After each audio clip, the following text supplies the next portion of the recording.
So ngayon, since na ating pag-uusapan ay paano mag-calibrate ng ating pH meter. At meron tayo ditong panghugas. Ayan, plain po to. No, plain yan, walang laman. Okay. Siya nga pala, ang tubig natin kailangan ay mineral or distilled water. Okay, distilled water ang ating, and then 8 ounce, isang baso. Okay, kaya nakita nyo puno, isang baso bawat isang sachet na ganito.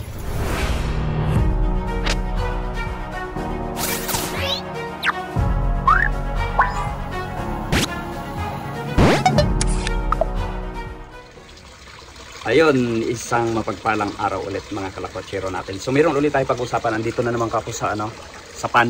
Yan So mag-isa lang kasi lagi, wala tayong videographer, kaya pagpasensyahan niyo na kung magulo, malikot ang ating video. Ops, kung hindi ka pa nakapag-subscribe, huwag mong kalimutang mag-subscribe sa ating video, lalo na kung nahihilig ka rin o ito rin yung gusto mong maging mga video natin. No, huwag mong kalimutang, siyempre, share na rin natin sa ating mga kalakwatsero dyan. Okay, pag-usapan natin ngayon, ano ba nga ba pag-usapan natin ngayon? What? Pag-usapan natin siyempre ngayon ay yung paano mag-calibrate ng pH meter para sa ating napaka-importante ng, eto yun. Yan, napaka-importante po ng ating tools ngayon. Okay, ito yan. Bakit ito importante? Kasi ito po yung panukat natin sa pH level ng ating tubig sa pond. Okay? Kaya meron ka talaga dapat na ganito para hindi ma-rest yung buhay ng ating alaga, ng ating crayfish. Paano nga ba mag-calibrate ng pH meter? No, mahalaga to sa ating pond. Okay? Sa susunod siguro pag-usapan natin kung ano ang gamit ng pH meter na to para sa ating pond, para sa ating tubig. Okay, tuturo natin paano ito gamitin. So ngayon, calibrate muna natin to. Okay, yan, calibrate ng pH meter. Okay, so ganito po ang pagka-calibrate nito. Yan, siya nga pala, pag bagong bili nito, meron ng kasama ito na powder na pang-calibrate niya kung talagang accurate. So ang problema nito kasi napindot yung calibrate button, kaya medyo nagduda na kung accurate pa ba siya. Habang habang tinitesting natin yung tubig, napindot yung calibrate button, which is dapat yung on-off lang sana.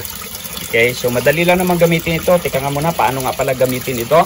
So kapag ayan, may takip yan, buksan lang natin yung takip. Okay, pagkabukas ng takip, i-on lang natin. Basta't ganitong model, okay, ganitong model, on lang natin yan. Ayan, kapag na-on na, tutok natin dito sa tubig. Ayan. Ayan. So ganyan lang po ang pagka-calibrate niyan. 7 to 8.5. So ibig sabihin pasok pa po yan sa ating minimum level. Ano po?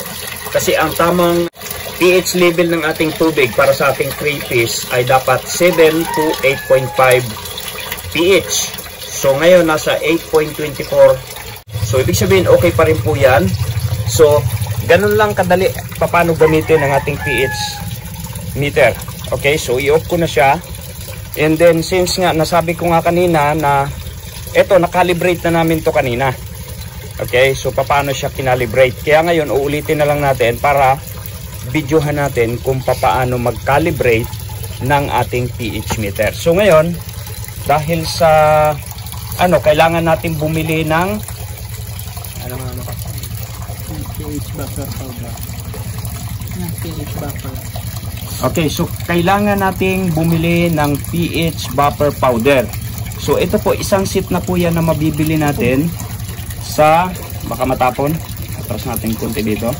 Sa online po niya, meron po ito, siguro ilagay ko na lang yung link, okay, ng ating pH buffer powder, sa Shopee, okay, para kung gusto niyo halimbawang gumamit ng ganito at mag-calibrate po ng ating pH meter. So madali, okay, ilalagay ko po ang link sa baba ng video ito, sa description ng video, kung saan makakabili nitong pH buffer powder. At saka ito pong ating pH meter.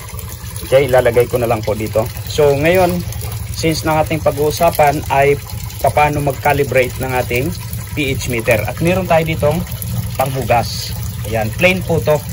No, plain yan, walang laman. Okay. Siya nga pala, ang tubig natin kailangan ay mineral or distilled water. Okay, distilled water ang ating, and then 8 ounce, isang baso. Okay, kaya nakita nyo puno, isang baso, bawat isang sachet na ganito. Okay, isang baso po yan. So sa magkano naman to sa Shopee? 20 pesos lang po yan. Okay, mas mahal pang shipping fee kisa dito sa tatlong na to. Pero kailangan natin gawin para sa accuracy po ng ating pH meter. So paano gawin ito? Ito ganitong una, ito munang 6 point. Makita natin yung green, 6.86 po siya pH dapat. So ayan, paano natin yan makikita nyo isang pag-blink. Tagalan yung pindot ng sali. Ayan, i-hold po natin yung pagkatutok muna natin yung ating rito, ating pH meter sa tubig. Naka-mix na po kasi yan, naka-mix na yan. O, mikos-mikos na yan. Ayan, naka-mix na po lahat yan. Kasi nakalibrate na ito kanina. Tutok lang natin yan dyan. Tapos hold yung yung calibration button. Okay, hold ng ilang seconds yan. Press hold. Pagka nag-blink na po siya, yan. Pag nag-blink, bitaw. Ulitin natin dito. Hold. Pag nag-blink na po na ganyan. Yon. Hold. And then, pag yan, bumalik na siya. Dapat nag 6.86 po siya. Pag lumabas na yung 6.86, bitawan nyo na po yung button ng ating calibration or ng calibration button. And then next, yung pula ay ilan to? 4.01 pH. Okay, ang gagawin naman dito, pagka nailubog na yan, okay, pag nag-blink siya, okay, lubog na. Okay, pag nag-blink siya, mabilis na pindot. Pag lubog mong ganyan, pagka-blink ng number. Pag blink ng number, ipipress siya, yan, bilis, isa pa. Yon. So, kita natin 4.01. Ibig sabihin, ito po yung reading ng ating tubig. 4.01. Okay, and then bitaw. Dito naman, isang long press din. Okay, isang long press dito. Pag nag-blink na po yung ating isang long press, 9.17. Yon, nag-blink. And then dalawang mabilis na pindot magkasunod. Okay, so pag natin yan, kasi yung blue ay 9.18. Diba? Nakita, ulitin natin, 9.18 yan dapat. So, isang 9.24 sa ngayon. Long press, pag blink, dalawang pindot na magkasunod, 9.18. 9.18, kita nyo? Okay, so, pareho dito, 9.18. So, ang ating pong pH meter, and then hugas. Kada po rito, kapag ito pang ni-reading, hugas, sa linisin, and then pag ito na naman, pagkatapos nito hugas, linisin, ito po clear po to, walang walang halo yan. And then basta ganun po, ganun lang po ang pagkatapos nito hugas, linis, hugas, linis, hugas, linis. So yun lang. O ganun lang po kabilis ang ating pagka-calibrate po ng ating pH meter. Ngayon kung titingnan natin, so tingnan natin dito ngayon. Ayan, checkin natin. 6.86 dapat ang lumabas. Dapat eksakto yan. So, may margin error po tayo. Siyempre plus minus lagi.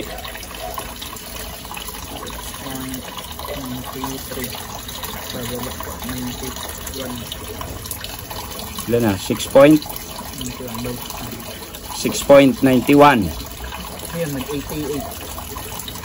So, 6.88 ang ating dito. So, konti lang naman, 6.86. Okay, 6. Kaya nga sabi ko mayroong margin error. Hindi lang natin kung ilan yung margin error plus minus po. So, ito namang isa, ilan to? 4.01. Okay, so ganun ulit, baon lang natin yan. 13, 4.13. 4.01. ang pinangalan. 4.6. 4.06. So, hugasan natin ulit. Okay. And then, linisin natin. Ito naman, 9.18. Dapat nasa 9 din siya. Okay, ngayon, ang ginagawa natin, tinitesting na natin sukatin yung pH level ng ating tubig. 9.39. Masyado mataas ang ano. 19.39. So, mataas siya dun sa ano.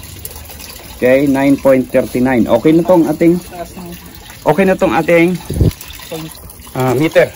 No, pH meter natin. So, ngayon testingin ulit natin dito. Kita pa ba?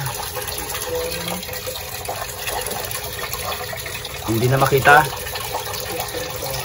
8 point? 8.3. Okay, so 8.3. Okay. So, wag lang kalimutan na patayin dahil siyempre yung battery ng ating pH meter. Okay, so ganun lang po kadali mag-calibrate ng ating pH meter. Kaya do sa ating mga kalakwatsirong nagki-crayfish diyan, ano po, na hindi pa alam, o kahit sa mga aquarium natin na hindi pa alam kung paano mag-calibrate ng pH meter. Ayun. At kung natapos mo ang video ito na hindi ka pa nakapag-subscribe, huwag mong kalimutang mag-subscribe. At syempre, pindutin nyo na rin yung notification bell, piliin yung all para kapag meron tayo mga bagong video ano po, tungkol sa crayfish at pagpa-farming ay agad-agad po kayong manonotify. Kayo yung unang-unang makakapanood. Yon. Salamat mga kalakwatsiro natin and God bless po. Bye-bye.